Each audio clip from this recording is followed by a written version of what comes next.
Après leur formation en métiers agricoles, para-agricoles et urbains, rendue possible par le projet de promotion de l'entrepreneuriat agricole, para-agricole et urbain auprès des jeunes et de renforcement de la société civile congolaise dénommé Mateli.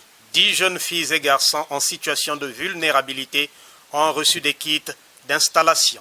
Ces kits non dévoilés sont composés entre autres des semences, des intrants et des tuyaux d'arrosage pour ceux des métiers agricoles et para-agricoles et des équipements de couture, de coiffure, de cuisine, d'électricité et froid pour les métiers urbains.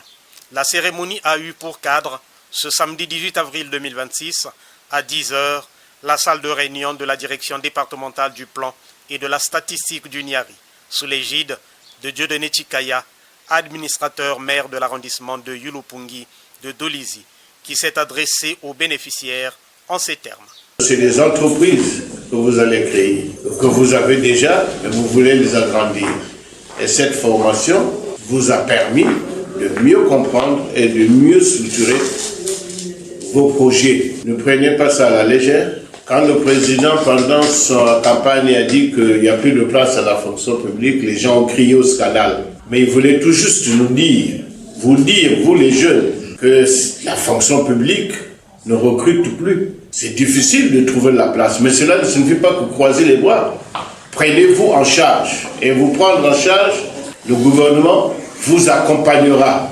Et c'est ce que le gouvernement est en train de faire à travers le projet Mateli pour lequel vous avez bénéficié. Oui, le Congo, dont officiellement le chômage atteint environ 19,6%, chiffre de fin 2025, a besoin d'insuffler à ces jeunes l'esprit d'entreprise pour atteindre la consolidation de sa croissance prévue à 5,3% par la Banque des États de l'Afrique centrale, BEAC, et le Comité national économique et financier, CNEF. Les récipiendaires du projet Emateli entendent s'y impliquer en utilisant à bon escient les kits reçus. Ces outils vont nous permettre de mettre en pratique les connaissances acquises et de démarrer concrètement nos activités génératrices de revenus. Cette formation qui se solde aujourd'hui par la remise des kits aux jeunes de la première cohorte a été rendue possible par des partenaires. Mention spéciale à l'Union européenne,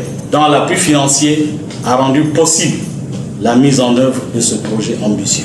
Nos remerciements vont également à l'ONG ESSOR, porteuse du projet, ainsi qu'à son partenaire principal, le Forum des jeunes entreprises, pour leur engagement constant en faveur de l'insertion socio-professionnelle des jeunes. Terminons du partenaire local, le CRD. Quoique satisfaite, cette récipiendaire éprouve encore quelques besoins. Ça me permet de démarrer mon activité parce que tout y est. Tout y est, il y a des graines, il y a des... Il me manque maintenant l'argent pour la main-d'œuvre parce que je vais prendre les gens qui vont travailler pour moi.